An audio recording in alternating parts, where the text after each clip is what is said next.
අයිබෝන් පුතේදුවේ අද දවසේ අපි සාකච්ඡා කරන්න බලාපොරොත්තු වෙන්නේ මේ ප්‍රමාණාත්මක මූල්‍ය පාලන උපකරණ පිළිබඳවයි. අද අපේ දවසේ මාතෘකාව ප්‍රමාණාත්මක මූල්‍ය පාලන උපකරණ. පුතේ මේ රටේ ආර්ථිකයේ මුදල් ඇලයිරක් ණය නේද? අපි ගාව මේ මුදල් මහ ජනතාව අතට ගලාගෙන ඉන්නේ ණය විදියට නේද? ඒ නිසා අපි මුදල් ණය කියන වචන දෙක අපි සමාන්තරව පාවිච්චි කරනවා. ආර්ථිකයේ මුදල් ණය සැපයුම් ප්‍රමාණය අඩු වැඩි කරන්න. හරිද? ආර්ථිකයේ තියෙන මුදල් ප්‍රමාණය ආර්ථිකයට ගලා එන ණය ප්‍රමාණය පාලනය කරන්න පාවිච්චි කරනවා උපකරණ තුනක්. මුදල් ප්‍රමාණය ආර්ථිකයට ගලා යන මුදල් ප්‍රමාණය බැංකු පද්ධතියෙන් ගලා යන ණය ප්‍රමාණය පාලනය කරන්න පාවිච්චි කරනවා ප්‍රධාන උපකරණ තුනක්. ඒ ප්‍රධාන උපකරණ තුනට අපි නමක් කියනවා පුතේ. මොකද්ද කියන්නේ? ප්‍රමාණාත්මක මූල්‍ය පාලන උපකරණ. මොකක්ද කියන නම? ප්‍රමාණාත්මක මූල්‍ය පාලන උපකරණ. එහෙනම් පුතේ ආර්ථිකයේ මුදල් සැපයුම ණය සැපයුම අඩු වැඩි කරා මහ බැංකුව පාවිච්චි කරන උපකරණ තුනක් තියෙනවා. අයිකෙම ආර්ථිකයේ මුදල් සැපයුම ණය සැපයුම වැඩි කරන්න අඩු කරන්න මහ බැංකුව පාවිච්චි කරන උපකරණ තුනක් තියෙනවා. ප්‍රමාණය quantity. අන්නේ උපකරණ තුන හඳුන්වනවා පුතේ මොකක්ද? ප්‍රමාණාත්මක මූල්‍ය පාලන උපකරණ. මේ ප්‍රමාණාත්මක මූල්‍ය පාලන උපකරණ පුතේ කොටස් තුනයි. මොකද කොටස් තුන? 1. ප්‍රතිපත්තිමය පොලී අනුපාත. පළවෙනි මොකක්ද? ප්‍රතිපත්තිමය පොලී අනුපාත. 2. විවට වෙළඳපළ කටයුතු. 3. විවස්ථාපිත සංචිත අනුපාතය. එනම් පුතේ මුදල් සැපයුම ණය සැපයුම ප්‍රමාණාත්මකව අඩු වැඩි කරන්න මහ බැංකුව පාවිච්චි කරන උපකරණ වලට කියනවා නමක් ප්‍රමාණාත්මක මූල්‍ය පාලන උපකරණ. පුතේ මේ ප්‍රමාණාත්මක මූල්‍ය පාලන උපකරණ කොටස් තුනකට බෙදෙනවා. කැලි තුනයි. ප්‍රතිපත්තිමය පොලී අනුපාත, විවට වෙළඳපළ කටයුතු, විවස්ථාපිත සංචිත අනුපාතය. පුතේ මේ අපි අද දවසේ මේ වීඩියෝවෙන් අපි සාකච්ඡා කරන්නේ මහ බැංකුව පාවිච්චි කරන මෙන්න මේ ප්‍රමාණාත්මක මූල්‍ය පාලන උපකරණ තුන පිළිබඳවයි. හරිද? right. ඔබට මේ වගේ වීඩියෝ බලන්න පුළුවන් දිගටම මේ YouTube channel එක subscribe කරලා තියාගන්න. හරිද? එහෙනම් පටන් ගමු. මෙන්න මේ උපකරණ තුන තමයි අද දවසේ අපි සාකච්ඡා කරන්නේ. හොඳයි. පුතේ අපි පළවෙනි එක අරන් සාකච්ඡා කරමු. මොකද පළවෙනි මහ බැංකුවේ ප්‍රතිපත්තිමය පොලී අනුපාතය. පළවෙනි එක මොකක්ද? මහ බැංකුවේ ප්‍රතිපත්තිමය පොලී අනුපාතය. පුතේ මහ බැංකුව මහජනයත් එක්ක ගනුදෙනුවක් නැහැ. මහ බැංකුව ගනුදෙනු තියෙන්නේ කාත් එක්කද පුතේ? වාණිජ බැංකුත් එක්ක. වාණිජ බැංකු ගනුදෙනු කරන්නේ කාත් එක්කද? මහ ජනතාවත් එක්ක. ඒතර පහළට ස්ටෙප් යන්නේ කොහොමද? මහ බැංකුව, වාණිජ බැංකු, මහ ජනතාව. ඒතර මහ ජනතාව වෙච්ච අපි කෙලින්ම මහ බැංකුවත් එක්ක ණය ගැනීම තැන්පතු කිරීම වලට යන්නේ. අපි සල්ලි තැන්පත් කරන්නේ ණය ගැනීම කරන්නේ මොකක් එක්කද? වාණිජ බැංකුත් එක්ක. පුතේ මහ බැංකු වාණිජ බැංකුත් එක්ක කරන ගනුදෙනු වලදී අය කරන පොලි අනුපාත වලට නැත්නම් මහ බැංකුව වාණිජ බැංකු වලට ණය දෙද්දී අය කරන පොලි අනුපාත වලට කියනවා පුතේ නම ප්‍රතිපත්තිමය පොලි අනුපාත. එන මොකක්ද ඒ කියන්නේ? මහ බැංකුව මේ වාණිජ බැංකුත් එක්ක ගනුදෙනු කරද්දී භාවිතා කරන පොලි අනුපාත වලට කියනවා නම ප්‍රතිපත්තිමය පොලි අනුපාත. පුතේ මහ බැංකුව රටේ මුදල් සැපයුම පාලනය කරන්නේ මූල්‍ය ප්‍රතිපත්තිය ක්‍රියාත්මක කරන්නේ මෙන්න මේ මහ බැංකුව වාණිජ බැංකුත් එක්ක කරන ගනුදෙනු වලදී ණය ලබා දීම් ගැනීම වලදී අය කරන පොලි අනුපාත යොදාගෙන. මහ බැංකුව මූල්‍ය ප්‍රතිපත්තිය හසුරුවන්නේ මුදල් සැපයීම වෙනස් කරන්නේ මෙන්න මේ ප්‍රතිපත්තිමය පොලි අනුපාත පාවිච්චි කරලා. ඒ කියන්නේ මහ බැංකුව වාණිජ බැංකුත් එක්ක ගනුදෙනු කරද්දී අය කරන පොලි අනුපාත පාවිච්චි කරනවා. මහ බැංකුව වාණිජ බැංකුව වලට ණය දෙද්දී අය කරන පොලි අනුපාත පාවිච්චි කරනවා. ඊට පස්සේ පුතේ එහෙනම් මහ බැංකුව වාණිජ බැංකුත් එක්ක ගනුදෙනු කරද්දී අය කරන පොලි අනුපාත ප්‍රතිපත්තිමය පොලි අනුපාත. ඒ ප්‍රතිපත්තිමය පොලි අනුපාත පාවිච්චි කරලා තමයි පුතේ මූල්‍ය ප්‍රතිපත්තිය ක්‍රියාත්මක කරන්නේ. මුදල් සැපයීම වැඩි කරන්නේ මුදල් සැපයීම අඩු කරන්නේ. පුතේ තව එකක් තියෙනවා මොකක්ද? වෙළඳපොළ පොලි අනුපාත. පුතේ මොකක්ද මේ වෙළඳපොළ පොලි අනුපාත කියන්නේ? වාණිජ බැංකු මහ ජනතාවත් එක්ක ගනුදෙනු කරද්දී අය කරන පොලි අනුපාත. පුතා වාණිජ බැංකුවට ගිහින් ණයක් ගත්තම ඒ පුතාගෙන් අය කරන පොලි අනුපාතය කියන පුතේ නමක් වෙළඳපොළ පොලි අනුපාත. එහෙනම් මහ බැංකුව වාණිජ බැංකුත් එක්ක ගනුදෙනු කරද්දී ණය ගද්දී අය කරන පොලි අනුපාතය ප්‍රතිපත්තිමය පොලි අනුපාත. වාණිජ බැංකු මහ ජනතාවත් එක්ක ගනුදෙනු කරද්දී ණය ගනුදෙනු කරද්දී අය කරන පොලි අනුපාත වෙළඳපොළ පොලි අනුපාත. පුතේ මහ බැංකුව මුදල් සැපයීම පාලනය කරන්න. ඒ කියන්නේ මුදල් සැපයීම අඩු කරන්න වැඩි කරන්න පාවිච්චි කරන්නේ මෙන්න මේ ප්‍රතිපත්තිමය පොලි අනුපාත. පුතේ ප්‍රතිපත්තිමය පොලි අනුපාත කොටස් තුනකට බෙදෙනවා. මොකද ඒ කොටස් තුන? නිත්‍ය තැන්පතු පහසුකම් අනුපාතය, නිත්‍ය ණය පහසුකම් අනුපාතය, බැංකු පොලි අනුපාතය. එහෙනම් කියමු මහ බැංකුව වාණිජ බැංකුවත් එක්ක ක්‍රියාත්මක වෙද්දී ගනුදෙනු කරද්දී අය කරන පොලි අනුපාතය ප්‍රතිපත්තිමය පොලි අනුපාත. ඒ ප්‍රතිපත්තිමය පොලි අනුපාත පුතේ තමයි යොදාගන්නේ මුදල් සැපයීම පාලනය කරන්න. මූල්‍ය ප්‍රතිපත්තිය ක්‍රියාත්මක කිරීමේ උපකරණයක් විදිහට යොදාගන්නේ. පුතේ ප්‍රතිපත්තිමය පොලි අනුපාත කොටස් තුනයි. මොකක්ද කොටස් තුන? නිත්‍ය තැන්පතු පහසුකම් අනුපාතය, නිත්‍ය ණය පහසුකම් අනුපාතය සහ බැංකු පොලි අනුපාතය. පැහැදිලිද? right.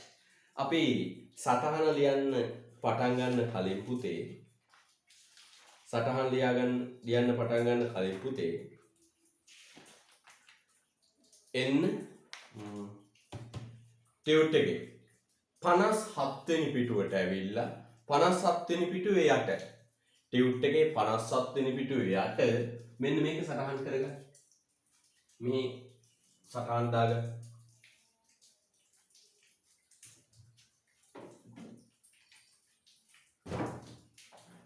ඉක්මන් කරමු කාලය තාම වැදගත්.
right.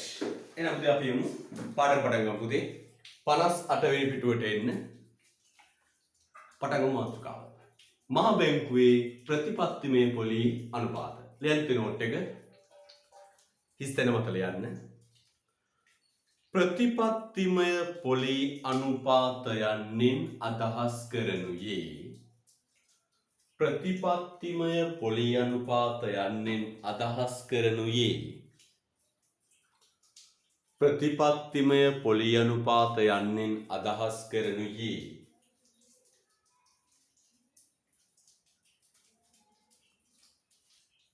මූල්‍ය ප්‍රතිපත්තිය මෙහෙයවීමේදී මූල්‍ය ප්‍රතිපත්තිය මෙහෙයවීමේදී මූල්‍ය ප්‍රතිපත්තිය මෙහෙයවීමේදී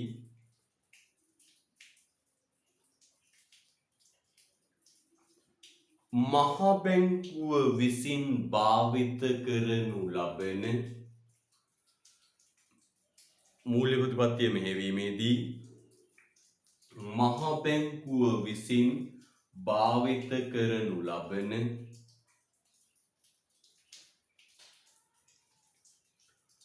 පොලී අනුපාතිකයන් වේ. මහ බැංකුව විසින් භාවිත කරනු ලබන පොලී අනුපාතිකයන් වේ. මහ බැංකුව විසින් භාවිත කරන පොලී අනුපාතිකයන් වේ. හරිද? right. එහෙනම් පුතේ ඔන්න ලිව්ව මොකක්ද ආයෙ බලන්න. ප්‍රතිපත්තිමය පොලී අනුපාතයන්ෙන් අදහස් කරනුයේ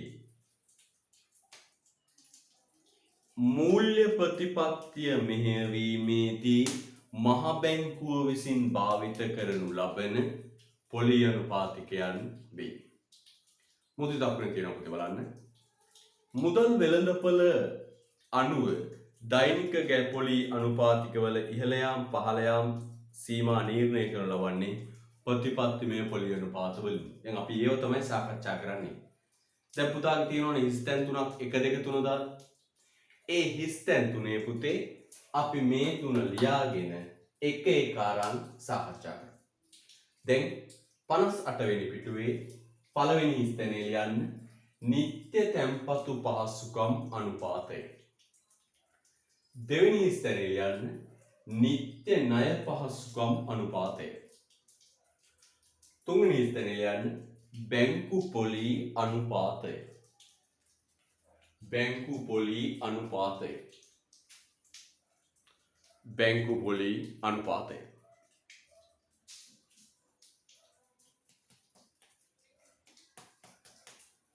බැංකු පොලී අනුපාතය. නෑ 1 2 3 හිස්තැන ලිව්වා පුතේ. ඊට පස්සේ අපි එකිනෙක අරගෙන සාකච්ඡා කරමු. එක එක අරන් සාකච්ඡා කරමු.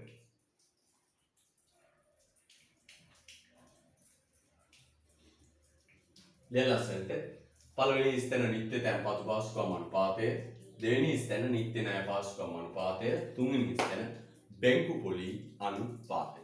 දැන් අපි මේ තුන අරගෙන සාකච්ඡා කරමු.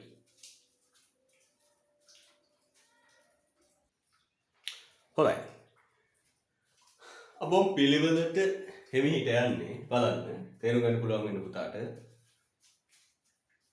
නිත්‍ය තැන්පතු පහසුකම් අනුපාතය ප්‍රතිපත්තිමය පොලී අනුපාතවල අංක 1 මේ ඉංග්‍රීසි වචනේ බලන්න standing deposit facility rate අපි මේකේ මුල් වචන වල මුල් අකුරු අරගෙන කෙටි නමක් හදා ගන්නවා. ඒ තමයි SDFR.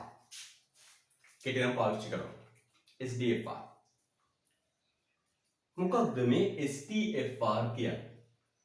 නිත්‍ය තැන්පතු පහසුකම් අනුපාතය.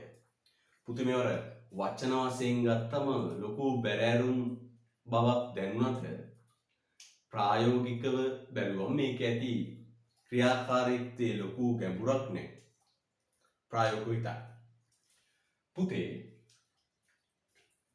මේ මහ බැංකුව වාණිජ්‍ය බැංකුව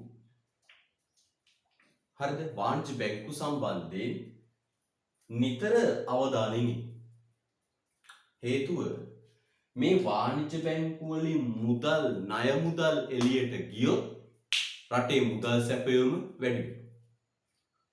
මේ වාණිජ්‍ය බැංකු වල සල්ලි වැඩිපුර තිබිලා අපි කියනකොට අධිසංචිත තිබිලා ඒ සල්ලි ණය වශයෙන් දුන්නොත් ක්‍රියාවලිය මතකනේ. මුදල් සැපයුම වැඩි වෙනවා. ඉල්ලුම වැඩි වෙනවා. උද්දමනය හට ගන්නවා. නවතින බඩු මිලදී. එතකොට මහ බැංකුව කිසිසේත් කැමති නෑ වාණිජ්‍ය බැංකු වල අධිසංචිත නිර්මාණය වෙනවට. හරිද? ඇයි? වාණිජ්‍ය බැංකු වල අධිසංචිත සේප්පුවට වැඩිපුර සල්ලි ටිකක් තිබිච්ච ගමන් බැංකුව මොකද කරන්නේ? ණය දෙනවා. ණය දුන්නු ගමන් මුදල් සැපයුම වැඩි. අන්න එතකොට මේ වාණිජ්‍ය බැංකු වල වැඩිපුර තියෙන සල්ලි මහ බැංකුවට අවශෝෂණය කරගන්න. මහ බැංකුවට උරා ගන්න. හඳුන්වා දුන්නු ක්‍රමය තමයි පුතේ නිත්‍ය තැන්පතු පහසුකම් අනුපාතය. නිත්‍ය තැන්පතු කියලා කියන්නේ. මෙන්න මේකයි වෙන්නේ පුතේ. මහ බැංකුව වාණිජ්‍ය බැංකු වලට කිව්වා වාණිජ්‍ය බැංකු වල තියෙනවා නම් වැඩිපුර සල්ලි අධිසංචිත. ඒ සල්ලි ගෙනල්ලා තැන්පත් කරන්න ශ්‍රී ලංකා මහ බැංකුව. ඒ සල්ලි ගෙනල්ලා තැන්පත් කරන්න ශ්‍රී ලංකා මහ බැංකුව. අපි දෙන්නම් පොලි අනුපාතයක් දෛනික පදනමට. ඒ කියන්නේ දවසකට ගණන් බලනවා දෙනවා. දවසකට ගණන් බලනවා දෙනවා. එහෙනම් බලන්න පුතේ හොඳට මහ බැංකුව වාණිජ්‍ය බැංකුව වලට කිව්වා මහ බැංකුව බයයි පුතේ වාණිජ්‍ය බැංකුව වල අධිසංචිත තියෙනවා. වාණිජ්‍ය බැංකුව වල අධිසංචිත නැත්නම් වැඩිපුර සේප්පුවේ සල්ලි තිබුණොත් ඒව ණය වශයෙන් දෙනවා. ඒව ණය වශයෙන් දුන්නම පුතේ ණය වැවෙනවා. ණය සැපයුම වැඩි වෙනවා. එතකොට පුතේ රටේ මුදල් සැපයුම වැඩි වෙලා මිනිසුන්ගේ අතට යන මුදල් ප්‍රමාණය වැඩි වෙලා සමාහාර ඉල්ලුම වැඩි වෙලා හට ගන්නවා උද්දමනය. අන්න එතකොට මෙන්න මේ වාණිජ්‍ය බැංකු වල තියෙන අධිද්‍රවශීලතාව වැඩිපුර තියෙන සල්ලි මහ බැංකුවට අවශෝෂණය කරන්න හඳුන්වලා දීපු ක්‍රමවේදය තමයි පුතේ නිත්‍ය තැන්පතු පහසුකම් ක්‍රමය කියලා කියන්නේ. මහ බැංකුව වාණිජ්‍ය බැංකුව වලට කතා කරලා කිව්වා වාණිජ්‍ය බැංකුව වල ද්‍රවශීලතා අතිරික්තයක් ආවා. අධිසංචිත නිර්මාණය වුණා. වැඩිපුර සල්ලි තිබුණා. ඒවා ගෙනල්ලා මහ බැංකුවේ තැන්පත් කරන්න. අන්න එහෙ විදියට වාණිජ්‍ය බැංකු ගෙනල්ලා මහ බැංකුවේ කරන තැන්පතු වලට කියනවා නිත්‍ය තැන්පතු. නිත්‍ය තැන්පතු. අන්නේ නිත්‍ය තැන්පතු වෙනුවෙන් ගෙවන පොලියට කියනවා පුතේ නම නිත්‍ය තැන්පතු පහසුකම් අනුපාතය. නිත්‍ය තැන්පතු පහසුකම් අනුපාතය. අන්නේ නම් පුතේ දැන් වාණිජ්‍ය බැංකු තමන් ළඟ වැඩිපුර සල්ලි තියෙනවා නම් අධිද්‍රවශීලතාවක් තියෙනවා නම් ෂණිකව ගිහින් තැන්පත් කරන කොහෙද? ශ්‍රී ලංකා මහ බැංකුව. තැන්පත් කළාම මහ බැංකුවේ වාණිජ්‍ය බැංකුව වලට පොලි අනුපාතයක් ගෙවනවා. පොලියක් ගෙවනවා. සාමාන්‍ය තැන්පතුවක් ගත්තා වගේ පොලියක් ගෙවනවා.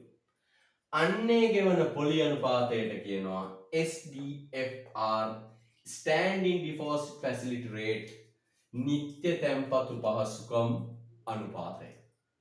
හරිද? ඒකට කියනවා අපේ නම මොකක්ද කියන්නේ? නිත්‍ය තැන්පතු පහසුකම් අනුපාතය. වර්තමානයේ වටිනාකම් පුතේ 4.5%. මේ වාර්ෂික පොලි අනුපාතයක් පුතේ මහ බැංකුව දෛනිකව දවසකට වුණත් මේ පොලි අනුපාතය බලලා ගෙවීම කරනවා. දෛනික පදනමට ගෙවනවා. පැහැදිලිද? රයිට්. එතකොට 4.5 කියන්නේ වාර්ෂික පොලි අනුපාතය. හැබැයි දවසකට තැන්පත් කළා ඒ මුදල දවසකට ගණනය කරලා 4.5 දවසකට ගණනය කළා පොලි අනුපාතය ගෙවනවා. දෛනික පොලි අනුපාතය. එහෙනම් පුතේ මෙන්න මහා බැංකුව වාණිජ්‍ය බැංකුව වලට කිව්ව මොකක්ද? තැන්පතු තියෙනවා වැඩිපුර සල්ලි තියෙනවා නම් ගෙනල්ලා තැන්පත් කරන්න මහා බැංකුවේ අන්නේ තැන්පත් කරන මුදල් වලට ගෙවන පොලියට කියනවා තියෙනවා නිත්‍ය තැන්පතු පාස්කම් අනුපාතය. දැන් වාණිජ්‍ය බැංකුව වල වැඩිපුර සල්ලි තියෙනවා නම් ටක් ගාලා අරගෙන යනකොට මහා බැංකුවට ගිහින් බැංකුවේ තැන්පත් මහා බැංකුවේ තැන්පත් කරලා පොලි අනුපාතයක් ගන්නවා. ඒ වෙලාවට මහා බැංකුව ගෙවන පොලි අනුපාතයට කියනවා නිත්‍ය තැන්පතු පාස්කම් අනුපාතය. වර්තමානයේ කීයද? 4.5. තොර මේකේ තියෙන විශේෂත්වය තමයි පුතේ දෛනික පදනමට දවසකට උනත් ගිහින් තැන්පත් කළා පොලියක් උපය ගන්න පුළුවන්. හරිද? රයිට්. කියමු පුතේ අපි. පුතා හයිලයිට් කරන්න SDFR කියන වචනය. SDFR කියන වචනේ හයිලයිට් කරන්න. SDFR කියන වචනේ හයිලයිට් කරන්න. හරි කියමු පුතේ. බැංකු පද්ධතියේ අතිරික්ත අරමුදල් දෛනික පදනම මත ශ්‍රී ලංකා මහ බැංකුවේ තැන්පත් කිරීම සඳහා වන පොලි අනුපාතය. හයිලයිට් කරන්න තියන්නේ වාක්‍ය. බැංකු පද්ධතියේ අතිරික්ත අරමුදල් අන්න වැඩිපුර තියෙන සල්ලි. දෛනික පදනම මත ශ්‍රී ලංකා මහ බැංකුවේ තැන්පත් කිරීම සඳහා වන පොලි අනුපාතය. දෛනික පදනමට දවසකට අදාළ ප්‍රමාණය ගණන් බල ගෙවනවා. එන වාක්‍ය මොකක්ද පුතේ? බැංකු පද්ධතියේ අතිරික්ත මුදල් දෛනික පදනම මත ශ්‍රී ලංකා මහ බැංකුවේ තැන්පත් කිරීම සඳහා වන පොලි අනුපාතිකයයි.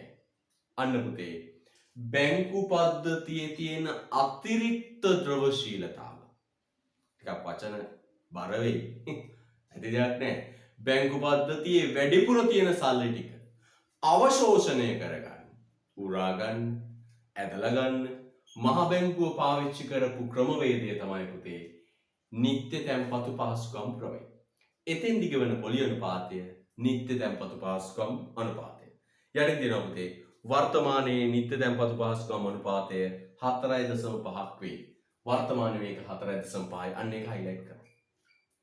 හයිලයිට් කරන්න. එහෙනම් පුතේ අපි පළවෙනි වාක්‍යය බැංකු පද්ධතියේ අතිරික්ත අරමුදල් දෛනික පදනම මත ශ්‍රී ලංකා මහ බැංකුවේ තැන්පත් කිරීම සඳහා වන පොලි අනුපාතයයි. හරිද? රයිට්. ගෙවන්නේ 4.5.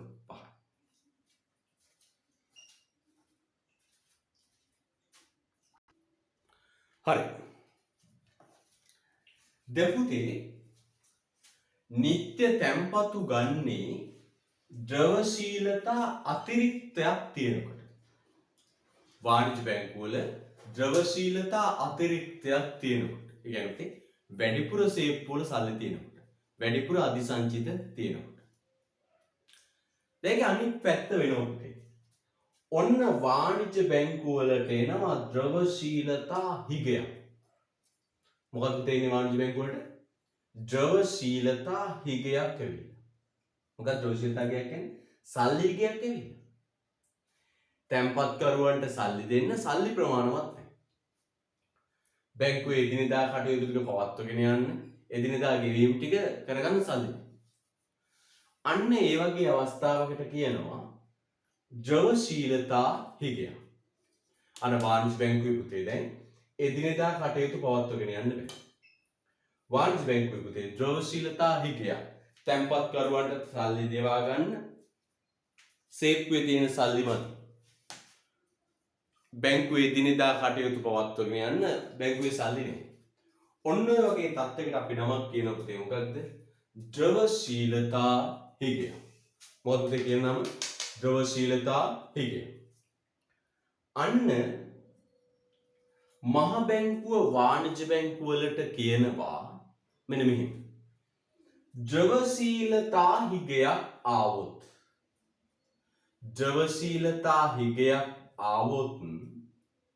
ද්‍රවශීලතා හිගයක් ආවොත් වෙන කොහෙන්වත් සල්ලි ඉල්ලන්න ඕන නැහැ. කෙලින්ම එන්න මහ බැංකුවට අපි දෙන්නම් ණය. දෛනික පදනමට ණය දෙන්න. ඒ කියන්නේ දවසකට දෙකකට උනත් දෙන්න.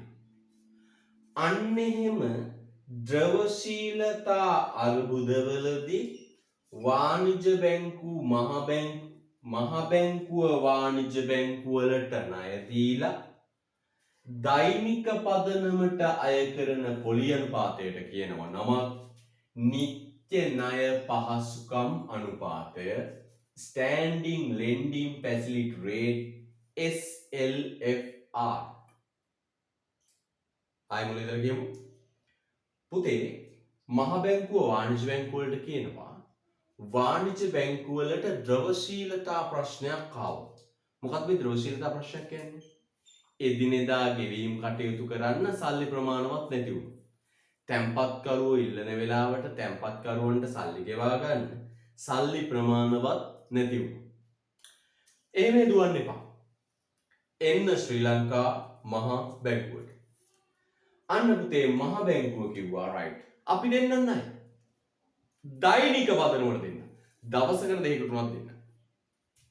දැන් අපි සාමාන්‍යයෙන් ණය ගන්න වාර්ෂික පදනමටනේ. නැත්නම් මාසෙකට දෙකකට මහ බැංකුවක නෑ එන්නේ අපි දවසකට තුනක් දෙන්න. අන්න ද්‍රවශීලතා ප්‍රශ්න තියෙන වාණිජ්‍ය බැංකුව වලට මහ බැංකුව විසින් දෛනික පදනමට දෙන ණය වෙනුවෙන් අය කරන පොලි අනුපාතයට කියනවා පුතේ නමක් නිත්‍ය ණය පහසුකම් අනුපාතය standing lending facility rate. එතන ඔබ කල්පනා කරයි මෙන්න 5.5. දැන් ඔබ කල්පනා කරයි මහ බැංකුවට කොහෙන්ද සල්ලි මේ තියෙන සල්ලි ගත්ත කරන්නේ? හරි ෂෝක් වැඩක් පුතේ කලේ. වාණිජ්‍ය බැංකුවල වැඩිපුර තියෙන උන්ගේ සල්ලි ගත්තා මොන විදියටද? නිත්‍ය තැන්පතු විදියට. ඒ සල්ලි ටික දැන් දෙනවා ද්‍රවශීලතා හිග තියෙන අයට. මහ බැංකුව කොච්චර දියාගත්තද? 4.5යි තැන්පතු වලට ගෙවුවා. ණය වලින් ගන්නවා කියද්දි 5.5 එකක පොඩි ලාභකුත් තියෙනවා. නේද? අන්න පුතේ ද්‍රවශීලතා අර්බුදවලට ලක් වෙච්ච ද්‍රවශීලතා හිගයන්ට ලක් වෙච්ච වාණිජ්‍ය බැංකුවලට මහ බැංකුව විසින් ණය සපයලා දෛනික පදනමට අය කරන මෙන්න මේ පොලි අනුපාතයට කියනවා නිත්‍ය ණය පහසුකම් අනුපාතය. මගේ පුතේ බලන්න හොඳට මේක වාර්ෂික පොලි අනුපාතයක්. හැබැයි දවසකට ගණන් බලලා අය කරනවා. වාර්ෂික පොලි අනුපාතයක් පුතේ මේ 5.5 කියන්නේ.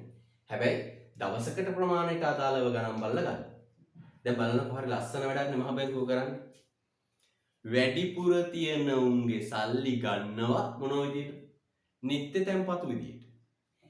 උන්ට ගමන 4.5. ඒකට කියන්නේ නිත්‍ය තැන්පතු පහසුකම් අනුපාතය. සල්ලි හිග තියෙන උන්ට අර සල්ලි මනිත් අතින් ණය වශයෙන් දෙනවා. අර නිත්‍ය තැන්පතු වශයෙන් ලැබිච්ච සල්ලි ටිකම දෙනවා ණය වශයෙන්. ඒ දුන්නම අය කරන පොලියට කියනවා නිත්‍ය ණය පහසුකම් අනුපාතය. බලන්නකො මහ බැංකුව හරි ෂෝක් වැඩක් කරනවානේ. වැඩිපුර තියෙන උන්ගේ සල්ලි අරගෙන හිග උන්ට දීලා රටේ වාණිජ්‍ය බැංකුවල ද්‍රවශීලතාව කළමනාකරණය කරනවා. වැඩිපුර තියෙන කාගෙන් අරගෙන හිග වෙච්ච කාට දෙනවා. බලන්න රටේ වාණිජ්‍ය බැංකු පද්ධතියේ ද්‍රවශීලතා මට්ටම මැනවින් කළමනාකරණය කරනවා මෙන්න මේ දෙකේ. හරිද? බලන්න කියවන්න. නිත්‍ය ණය පහසුකම් අනුපාතය කියන තැන කියවන්න. standing lending facility rate highlight කරන්නේ SLFR.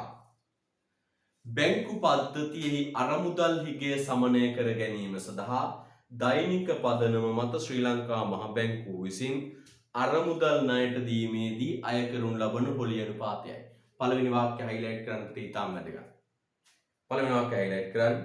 බැංකු පද්ධතියෙහි අරමුදල් සමනය කර ගැනීම සඳහා අරමුදල් හිග සමනය කර ගැනීම සඳහා දෛනික පදනම මත ශ්‍රී ලංකා මහ බැංකුව විසින් අරමුදල් ණයට දීමේදී අය කරනු ලබන පොලි අනුපාතිකයයි.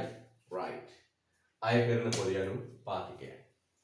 ඊට පස්සේ highlight කරන්න වර්තමානයේ නිත්‍ය ණය පහසුකම් අනුපාතය 5.5. එහෙනම් පුතේ වැඩිපුර තියෙන උන්ගෙන් අරගෙන මහ බැංකුව හිග උන්ට දෙනවා. තැන්පතු වශයෙන් ගන්නකොට අය කරන පොලි අනුපාතය නිත්‍ය තැන්පතු පහසුකම් අනුපාතය. ණය වශයෙන් ගත්තම ණය වලට අය කරන පොලි අනුපාතය නිත්‍ය ණය පහසුකම් අනුපාතය. අපි ඊට පස්සේ බලමු පුතේ මේකේ අවසානයේ මේවා කොහොමද රටේ මුදල් සැපයීම පාලනය කරන්න යොදාගන්නේ කියලා. හරිද? මම ඊට පස්සේ උදාහරණ වචනයක් කියලා දෙනවා. මොකක්ද? නිත්‍ය කියන්නේ. ස්ටෑන්ඩින් කියන්නේ. ස්ටෑන්ඩින් නිත්‍ය කියන වචන දෙකේම තියෙනවා. නිත්‍ය කියන්නේ පුතේ කොච්චර සල්ලි තැන්පත් කළත් මේ පොලි අනුපාතය අඩුවීමක් සිදු වෙන්නේ. දැන් සාමාන්‍යයෙන් බැංකුවකට පුතේ පොලි අනුපාතය තැන්පතු ගලාගෙන එන ප්‍රමාණය වැඩි වෙනකොට පොලි අනුපාතය අඩු කරන්න කටයුතු කරනවා. දැන් වනිකුත් බැංකු නම් වැඩිපුර තැන්පතු වෙනවා. තැන්පතු හොගාලා එනවා නම් පොලි අනුපාතය අඩු කරනවා. නේද? තැන්පතු සැපයීම වැඩි වෙනකොට පොලි අනුපාතය අඩු කරනවා. හැබැයි මේකේ මහ බැංකුව පුතේ එහෙම නෑ. නිත්‍ය කිව්වේ ඒකයි.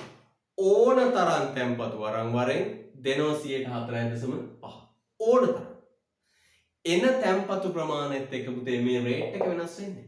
ඒකයි කිව්වේ නිත්‍ය කියලා කිව්වේ. ඕන තරම් තැන්පත් කරන්න දෙනවා 4.5%. මෙතන නිත්‍ය කියන වචනේ තියෙනවා. ඇයි? එතන නිත්‍ය කිව්වේ මේකයි. ඕන තරම් ණය දෙන්නම් අය කරන්නේ 5%. දැන් ණය ඉල්ලුම වැඩි වෙනකොට පුතේ මේ පොලි අනුපාතය වැඩි වෙනවනේ. නේද?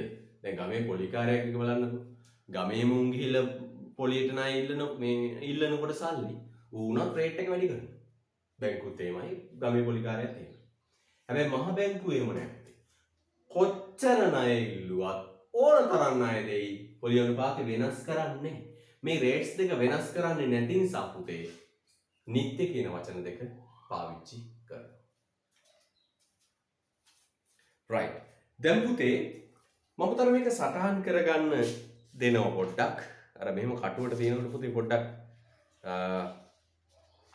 මතකයට යන ප්‍රමාණය වැඩි. එන්න පුතේ 62 පිටුවේ යට මෙන්න මේක ලස්සනට දාගන්න. 62 පිටුවේ යට ඕක ලස්සනට දාගන්න. 62 පිටුවේ යට ලස්සනට දාගන්න. වගේ සටහන් වලින් පුතේ ඔළුවට යන ප්‍රමාණය වැඩි. අර නිකන් වාක්‍ය වලින් කියනවට වඩා නේද? 62 වෙනි පිටුවට එන්න ඉතා අලංකාරයට මේක දාගන්න. ඒ අතර පොඩ්ඩක් ආගන්න පුතාට මම YouTube එකට අර රිවිෂන් කොටස සාකච්ඡා කරලා දැම්මා. නමුත් ඒවා බල ප්‍රමාණය පොඩ්ඩක් අඩුයි. ඒ වෙන පොඩි කනගාටුවක් තියෙනවා. හරිද? සායවා බලන්න පුතේ. උත්සාහය අතාරින්න එපා මගේ පුතේ. පැහැදිලිද? පන්ති පටන් ගත්ත ගමන් අපි මේවා සාරාංශගත වශයෙන් හරි කියලා දෙනවා. මගේ පුතාට නිතරම මම කියන කතාවක් තමයි මේක පොදු තත්ත්වයක්. පුතා මේක අතාරිනවා නම් ඒ අතාරින්න පුතාගේ ජීවිතේ. ඔබ මේක අතාරිනවා නම් ඒ අතාරින ජීවිතේ. මේක හැමෝටම ආපු පොදු අභියෝගයක්. තේරෙනව නේද? ඒතොර ඔබට පෞද්ගලිකව සිදුවන අසාධාරණයක් නැහැ. පස්සට ගියේ හැමෝම පස්සට ගියේ. එහෙනම් පුතේ හැමෝටම වෙච්ච පොදු තත්ත්වයක් නිසා පුතාට පෞද්ගලිකව වෙච්ච හානියක් නැහැ. එහෙනම් පුතේ උත්සාහය අතාරින්න එපා. තදින් මේක ග්‍රහණය කරගෙන ඉන්න. තේරෙන්නේ නැති තැන් ඇති, අමාරු තැන් ඇති, පැටලවිච්ච තැන් ඇති. ඒවා අපි පන්ති පටන් ගත්ත දවසක निराකරණය කරගමු.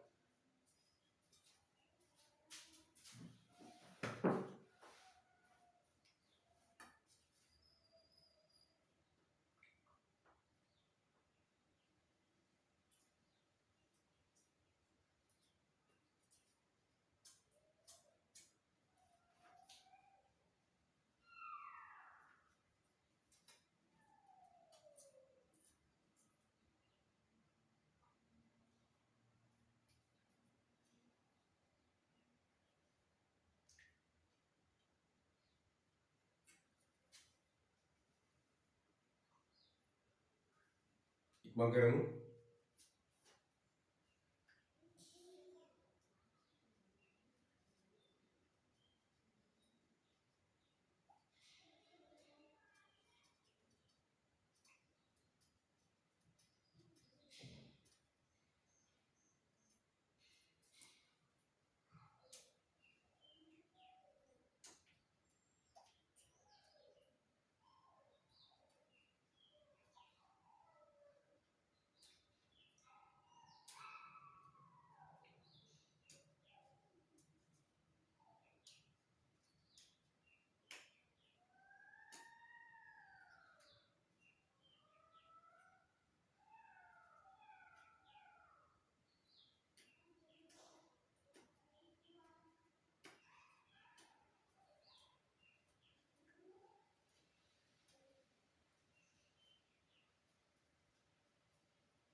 හොඳයි.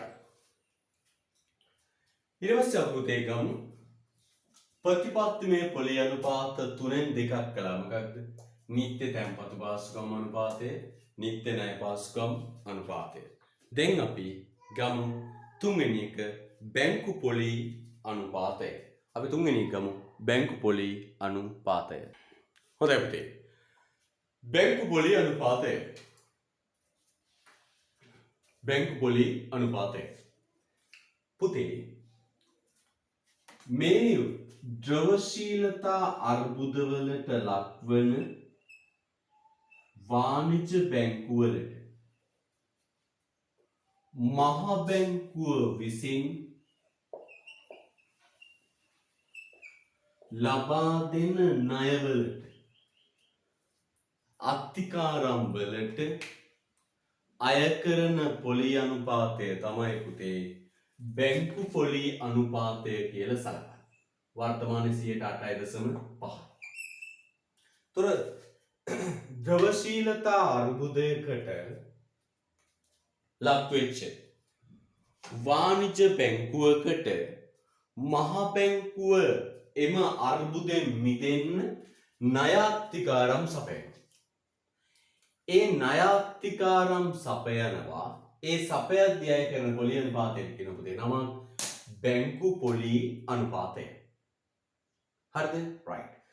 කියවන්න හොඳට නෝට් එක. මහ බැංකුව විසින් අවසාන ණය දෙන්නා ලෙස. අන්න පුතේ මේ වාණිජ්‍ය බැංකු පද්ධතිය ආරක්ෂා කර ගැනීමේ වගකීම තියෙන කාටද? මහ බැංකුවට. මේ වාණිජ්‍ය බැංකු පද්ධතිය පුතේ බිඳ නොවැටි සුරක්ෂිතව ආරක්ෂා කර ගැනීමේ වගකීම තියෙන මහ බැංකුවට. පුතේ කියවනේ මහ බැංකුව අරමුණ යටතේ අපි කියවනේ 1 මිල ස්ථායීතාව 2 මූල්‍ය ක්‍රමයේ ස්ථායීතාව. මේ වාණිජ්‍ය බැංකුවක් බිඳ වැටුණොත් තැන්පත්කරුවන්ට සල්ලි ගෙවා ගන්න බැරුව බිඳ වැටුණොත් වාණිජ්‍ය බැංකුව ඒකේ අවසාන වගකීම යන්නේ. අවසාන වශයෙන් දෝෂාරෝපණයට ලක් වෙන්නේ මහ බැංකුව. අන්න මහ බැංකුව පුතේ අර කඩා වැටෙන මට්ටමට ලක් වෙච්ච අවධානමකට ලක් වෙච්ච වාණිජ්‍ය බැංකුව වලට අවසාන ණය දෙන්න අවශ්‍ය ණය දෙනවා. කඩා වැටෙන ඔන්න මෙන්න වෙච්ච අවධානමට ලක් වෙච්ච වාණිජ්‍ය බැංකුව නැවත යථා තත්ත්වයට පත් කරගන්න ණය දෙනවා. අවසාන ණය දෙන්න අවශ්‍යයි. කැත්තේ වෙන ණය ගන්න දෙන කිසිම තැනක් නැත්තම් ගොඩ එන්න වෙන කිසිම තැනක් නැත්තම් අවසාන ණය දෙන්න අවශ්‍ය ණය. අන්නේ දෙන ණය වලට අය කරන පොලී අනුපාතයට කියනොත් දෙනාමක් බැංකු පොලී අනුපාතය. කියවන හොඳින් ඉස්සරහ මහ බැංකුව විසින් අවසාන ණය දෙන්නා ලෙස වාණිජ්‍ය බැංකුව සඳහා අවදානම් තත්ත්වයකදී මුහුණ දෙන ණය ලබා දෙන අනුපාතයයි. අවදානමකටපත් වුණා. දැන් අර ඉස්සෙල්ලා කතා කළානේ නිත්‍ය ණය පාසුකම් අනුපාතය. ඒ අවදානමක් නෙමෙයි පුතේ පුංචි ගැටලුවක්. හදිසියේ වෙච්ච අනපේක්ෂිත වෙච්ච පුංචි ගැටලුවක්. ඒක අවදානමක් නෙවෙයි. ශනික සල්ලි හදිසියක දීපු ණයක්. මේ හිම එකක් නෙවෙයි පුතේ. ණය ද්‍රවශීලතා කළමනාකරණයේ ගැටලු ඇති වෙලා ඕනවට වඩා ණය දෙන්න ගිහිල්ලා කළමනාකරණයේ ගැටලු නිසා මූල්‍ය අර්බුදයකටපත් වෙලා තැන්පත්කරුවන්ගේ තැන්පතු ගෙවා ගන්න බැරුව බිඳ වැටෙන අවදානමකට ලක් වෙලා ඉන්න වෙලාවක ඒ අවදානම්කාරී තත්ත්වයෙන් මිදෙන්න මුදව ගන්න අවසාන ණය දෙන්න අවශ්‍යයෙන් අය කරන පොලී අනුපාතයට කියන දේ නම බැංකු පොලී අනුපාතය. right. නැතහොත් වාණිජ්‍ය බැංකුවල తాවකාලික ද්‍රවශීලතා අරමුණු ඉටු කරගනුවස් මහ බැංකුව අත්තිකාරම් ප්‍රදානය කිරීමේදී ඒ සඳහා පැනවෙන පොලී අනුපාතයයි. හයිලයිට් කරන්න. මහ බැංකුව අත්තිකාරම් ප්‍රදානය කිරීමේදී ඒ සඳහා පැනවෙන පොලී අනුපාතයයි. මහ බැංකුව අත්තිකාරම් ප්‍රදානය කිරීමේදී ඒ සඳහා පැනවෙන පොලී අනුපාතයයි. අත්තිකාරම් සැපීමේදී ඒ සඳහා සැපේන පොලී අනුපාතයයි. තව කියනොත්තේ මුදල් හෝ මූල්‍ය ස්ථායීතාවයට බලපාන්නා වූ හදිසි අවස්ථා හෝ මූල්‍ය අර්බුදකාරී තත්ත්වයකදී මහ බැංකුව විසින් පිළිගත් අපකර යටතේ ආයතන වෙත ණය සපයා දෙනු ලැබේ. කෙලින් මේක දෙන්නේ පුතේ අර්බුදයකටම ගියාම.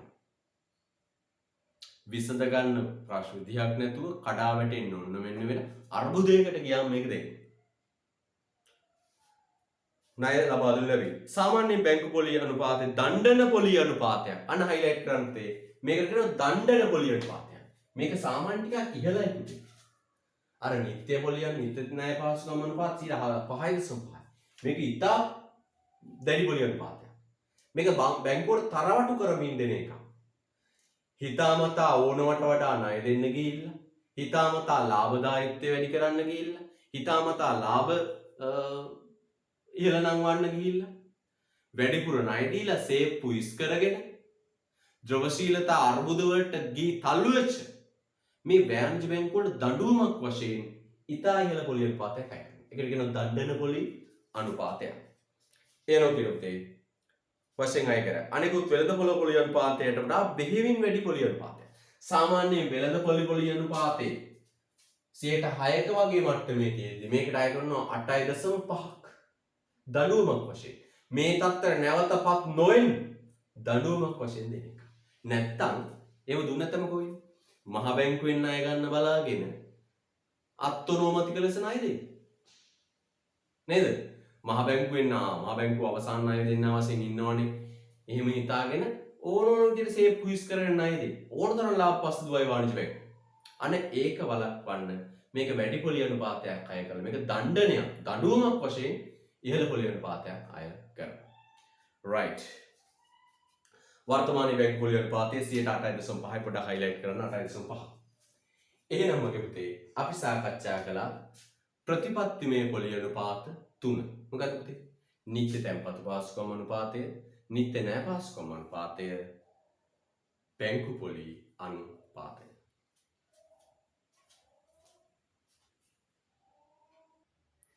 හොඳයි. පුතේ අපි ඊට පස්සේ බලමු මේ ප්‍රතිපත්තිමය පොලි අනුපාත මුදල් සැපයුම අඩු වැඩි කරන්න කොහොමද බලපාන්නේ? මේ ප්‍රතිපත්තිමය පොලි අනුපාත මුදල් සැපයුම වැඩි කරන්න අඩු කරන්න ණය සැපයුම වැඩි කරන්න අඩු කරන්න බලපාන්නේ කොහොමද? පුතේ මහ බැංකුව ප්‍රතිපත්තිමය පොලි අනුපාත වැඩි කරනවා. මහ බැංකුව මොකද කරන්නේ පුතේ? ප්‍රතිපත්තිමය පොලි අනුපාත වැඩි කරනවා. දැන් මගේ පුතා දන්නවා ප්‍රතිපත්තිමය පොලි අනුපාත කියන්නේ මොනවද? මොනවද පුතේ ප්‍රතිපත්තිමය පොලි අනුපාත කිව්වේ? නිත්‍ය තැන්පතු පාසුකම් අනුපාතය, නිත්‍ය ණය පාසුකම් අනුපාතය සහ බැංකු පොලි අනුපාතය. මහ බැංකුව මේ පොලි අනුපාත වැඩි කරනවත් එක්කම පුතේ වාණිජ බැංකුවල ණය පිරිවැය වැඩි වෙනවා. වාණිජ බැංකුවල ණය පිරිවැය වැඩි වෙනවා. ණය දෙන්න යන වියදම වැඩි වෙලා පුතේ වාණිජ බැංකු මහජනතාවගෙන් අය කරන පොලි අනුපාතය හෙවත් අපි කලින් කිව්වා වාණිජ බැංකු මහජනතාවගෙන් අය කරන පොලි අනුපාතය හෙවත් වෙළඳපොළ පොලි අනුපාතය වැඩි වෙලා. වෙළඳපොළ පොලි අනුපාත වැඩි වෙනවා. අන්න දැන් පුතේ වාණිජ බැංකු ණයවලට අය කරන පොලි අනුපාතය මොකද කරන්නේ? වැඩි කරනවා. ඒත් එක්කම පුතේ පොලි අනුපාතය වැඩි වෙනකොට ණයවලට තියෙන ඉල්ලුම මොකද වෙන්නේ? අඩු වෙනවා. මිනිස්සු ණය ඉල්ලන්නේ නැහැ.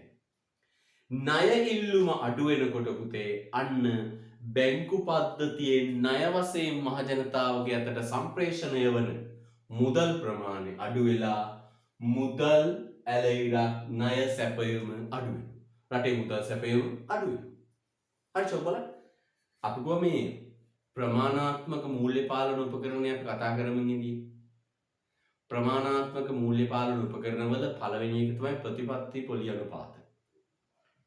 ප්‍රතිපත්තිමය පොලි අනුපාත. මේ ප්‍රමාණාත්මක මූල්‍ය පාලන උපකරණවල වෙන්නේ මොකද්ද පුතේ? රටේ මුදල් සැපයුම වැඩි කරනවා අඩු කරනවා. මේ බලන්නකො රටේ මුදල් සැපයුම අඩු කරන ආකාරය. කොහොමද අඩු කරන්නේ මේ බලන්න?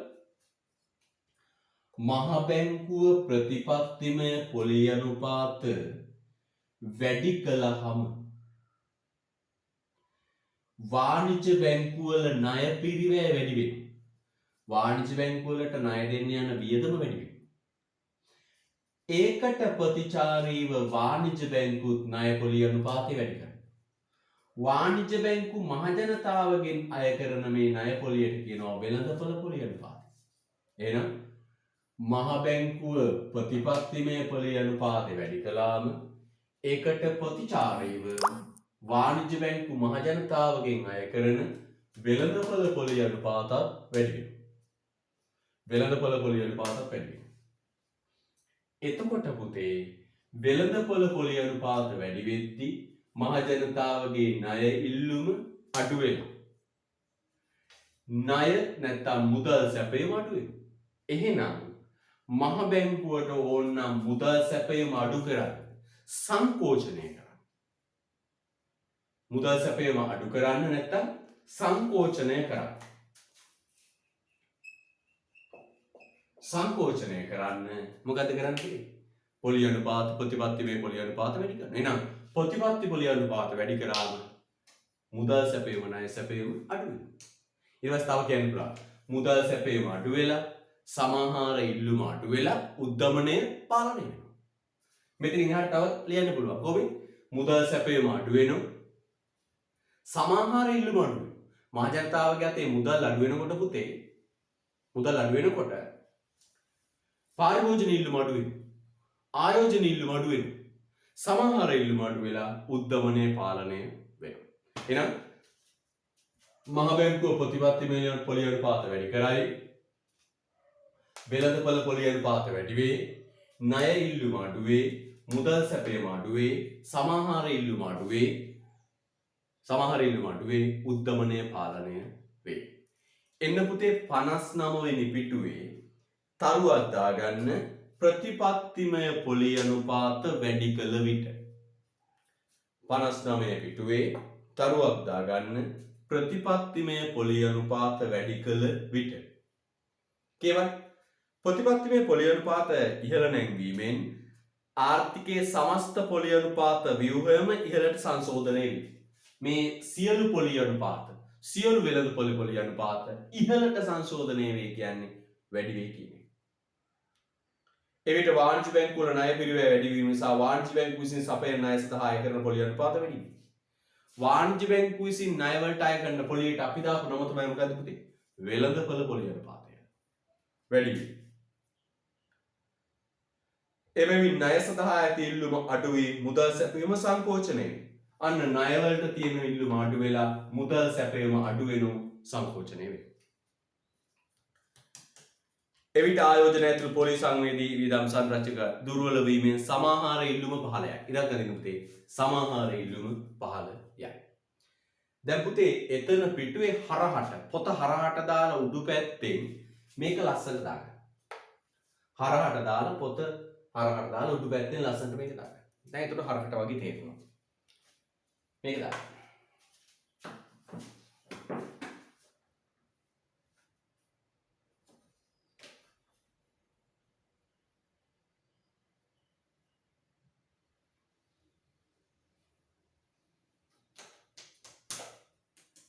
පොත අරස්සතට ඔන්න ඊතර ටික දාගන්නකො. ඔය ඡේදෙන් ලියලා තියෙන ඕක මගේ පුතේ.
right.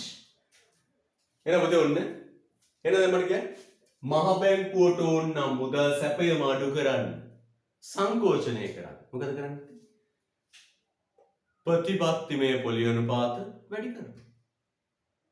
මහා ඒකනේ පුතේ. ප්‍රමාණාත්මක මූල්‍ය පාලන උපකරණ.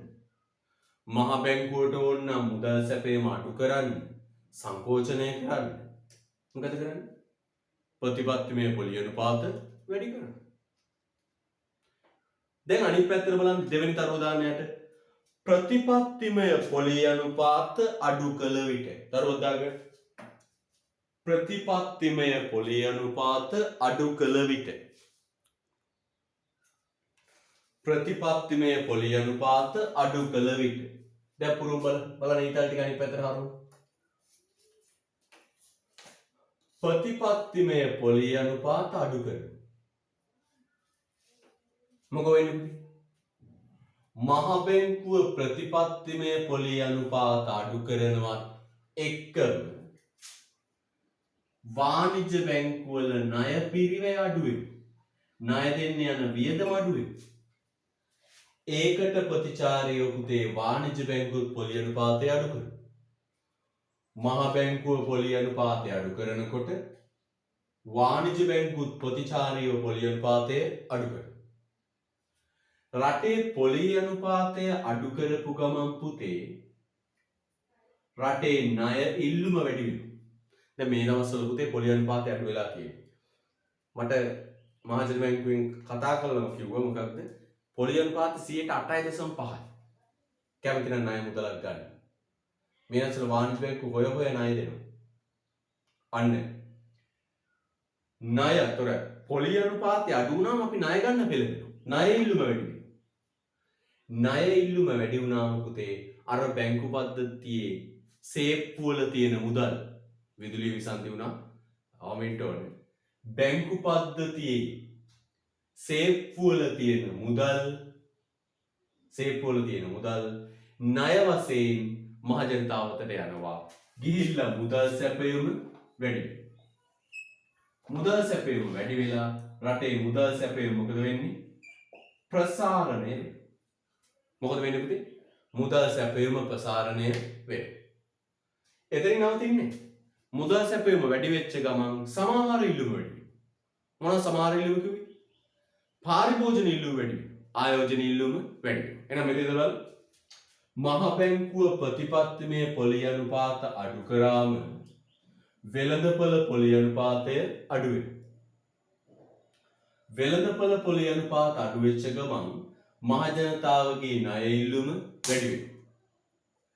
ණය ඉල්ලුම වැඩි වෙනකොට මුදල් සැපයීම ණය සැපයීම ප්‍රසාරණය වෙනවා. මුදල් සැපයීම ප්‍රසාරණය වෙලා සමහර ඉල්ලුම වැඩි වෙනවා. සමහර ඉල්ලුම වැඩි වුණාම මොකෝ වෙන්නේ පුතේ? ඉල්ලුම වැඩි වෙලා මිල මට්ටම ඉහළ යනවා. බලන්න ලස්සනට කියවන්න පුතේ. ප්‍රතිපත්තිමය පොලි අනුපාත අඩු කළ විට ප්‍රතිපත්තිමය පොලි අනුපාත අඩු කළ විට කියන තැන කියවන්න.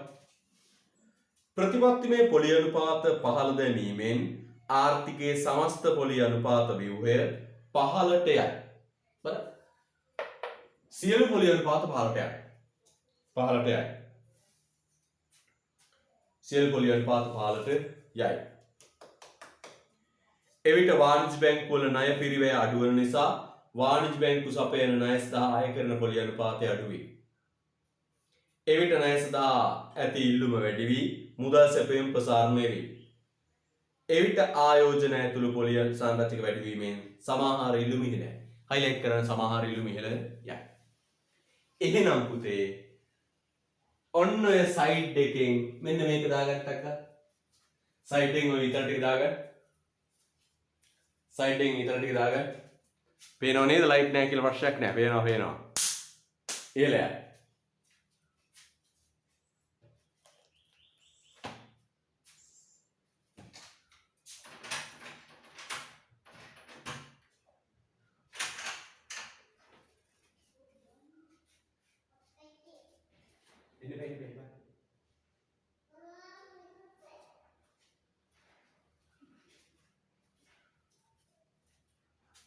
right.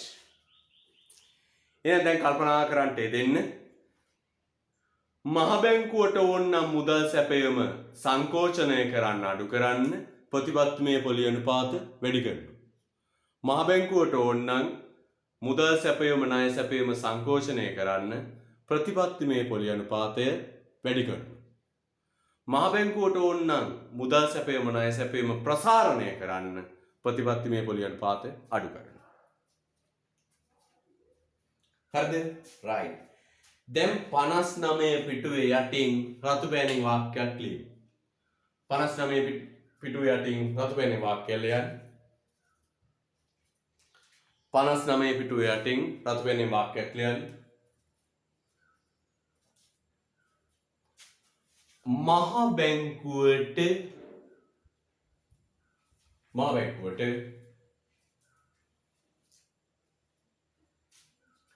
මුදල් ඇලයිරක් ණය මහ බැංකුවට මුදල් ඇලයිරක් ණය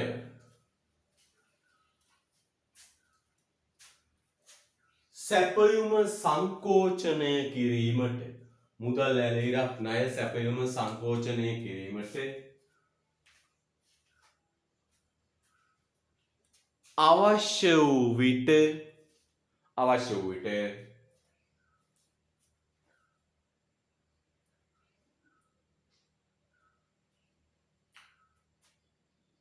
ප්‍රතිපත්තිමය පොලි අනුපාත ඉහළ නංවයි. සංකෝචනය කිරීමට අවශ්‍ය වූ විට ප්‍රතිපත්තිමය පොලි අනුපාත ඉහළ නංවයි.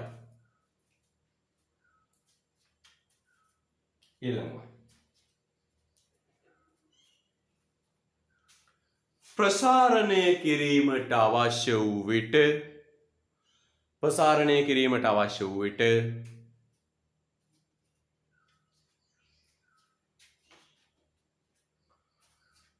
ප්‍රතිපත්තිමය පොලි අනුපාත පහළ දමයි. ප්‍රසාරණය කිරීමට අවශ්‍ය වූ විට ප්‍රතිපත්තිමය පොලි අනුපාත පහළ දමයි.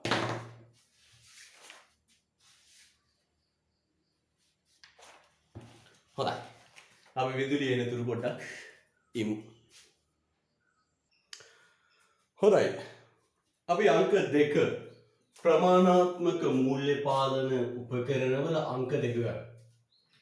1 ප්‍රතිපත්තිමය පොලි අනුපාත 2 විවට වෙළඳපළ කටයුතු. මොකද්ද පුතේ මේ විවට වෙළඳපළ කටයුතු කියලා කියන්නේ? open market activities කියන්නේ මොකක්ද? විවට වෙළඳපළ කටයුතු කියන්නේ මොකක්ද? පුතේ විවට වෙළඳපළ කටයුතු කියන්නේ මෙන්න මේකයි. මහ බැංකුව රජයේ සුරකුම්පත් ඔය කියන භාණ්ඩාගාර බිල්පත් බැඳුම් කර අලෙවි කිරීම සහ මිලදී ගැනීමේ කටයුතු තුළින් මුදල් සැපයුම පාලනයට කටයුතු කෙරේ.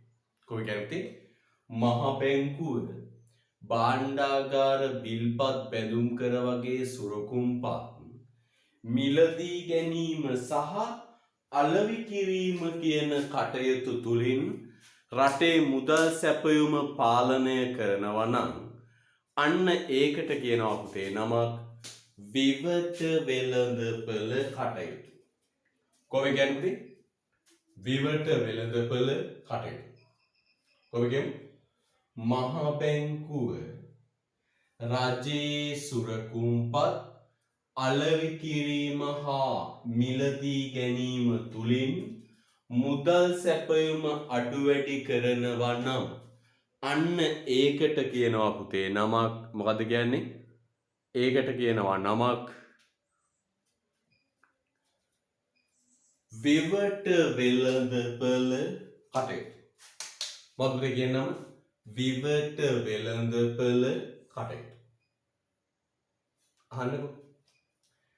මේ බලන්න මොකද? එහෙනම් විවට වෙළඳපළ කටයුතු කියන්නේ මොකද්ද? සුරකුම්පත්. මොනවා සුරකුම්පත් කියන්නේ? භාණ්ඩාගාර බිල්පත් බැඳුම් කර ආදී දේවල්. විශේෂයෙන් භාණ්ඩාගාර බිල්පත්. විකිණීම හා මිලදී ගැනීම. මේ බලමු ලස්සන වෙන වැඩක්. ඔන්න වාණිජ්‍ය බැංකු පද්ධතියේ අධිසංචිත තියෙන වෙලාව. අධිද්‍රවශීලතාවක් තියෙන වෙලාව. මහ බැංකුව කරන්නේ මොකක්ද පුතේ? රජයේ සුරකුම්පත් වාණිජ්‍ය බැංකු වලට අලෙවි කරනවා. රජයේ සුරකුම්පත් වාණිජ්‍ය බැංකු වලට අලෙවි කරනවා. මේක මාතෘකාවේදී පුතේ මිලදී ගත්තා අලෙවි කළා කියන වචන දෙක පාවිච්චි කරන්නේ මහ බැංකුව කෝණය. ඒතර මහ බැංකුව අලෙවි කළා වාණිජ්‍ය බැංකුව පැත්තේ මොකක්ද? මිලදී ගත්තා. නමුත් අපි අලෙවි කළා කියන වචනය පාවිච්චි කරන්නේ මොන කෝණයෙන්ද පුතේ? මහ බැංකුව පැත්තෙන් බලනවා. මහ බැංකුව පැත්තෙන් බලනවා. එහෙනම් කියමු මොකද පුතේ? මහ බැංකුව සුරකුම්පත් වාණිජ්‍ය බැංකුව වලට අලෙවි කරනවා. මහ බැංකුව සුරකුම්පත් වාණිජ්‍ය බැංකුව වලට අලෙවි කරනවා. අලෙවි කරනවත් එක්කම පුතේ අර වාණිජ්‍ය බැංකුවේ සුරකුම්පත් මිලදී ගන්නවා. වාණිජ්‍ය බැංකුවේ සුරකුම්පත් මිලදී ගන්නවා. අර වාණිජ්‍ය බැංකුව වල තිබිච්ච අතිසංචිත වාණිජ්‍ය බැංකුව වල තිබිච්ච අතිසංචිත මහ බැංකුවට ඇදිලා යනවා. ඇදිලා ගිහිල්ලා පුතේ වාණිජ්‍ය බැංකුව වල සංචිත මට්ටම පහළ වැටෙනවා. වාණිජ්‍ය බැංකුව වල සේප් වල තියෙන සල්ලි අඩු වෙනවා. එතකොට ණය සැපයුම් ඉස්සරහදී උගන්නන ණය මැවීම අඩු වෙලා මුදල් සැපයම අඩු වෙනවා. මුදල් සැපයම අඩු වෙනවට අපි කියනවා නම මොකද්ද? සංකෝචනය වෙනවා. එහෙනම් මොකද වෙන්නේ? සුරකුම්පත් අලෙවි කළාම මහ බැංකුව සුරකුම්පත් අලෙවි කළාම වාණිජ්‍ය බැංකුවේ ඒවා මිලට ගන්නවා. එතකොට වාණිජ්‍ය බැංකුව වල ගන්නේ සල්ලි වලින් සේප් විදිහට සංචිත වලින් අධිසංචිත වලින් ගන්න. ඒතර වාණිජ්‍ය බැංකුව වල තිබිච්ච සල්ලි ටික මහ බැංකුවට යනවා. ඒතර වාණිජ්‍ය බැංකුව වල සංචිත අඩු වෙනවා. ණය සැපයම අඩු වෙලා මුදල් සැපයම අඩු වෙනවා. මුදල් සැපයම සංකෝචනය වෙනවා. හරිද? රයිට්. විවට වෙළඳපොළ කටයුතු ගැන කතා කරන්න කලින් පුතේ ඔය දෙපැත්තේ තියෙන තීරු දෙක තියෙනනේ. ඉඩ තියෙන එක තීරුවක මේක දාන්න. අපි නිර්වචන වලට යන්න කලින්. දැන් ලස්සනට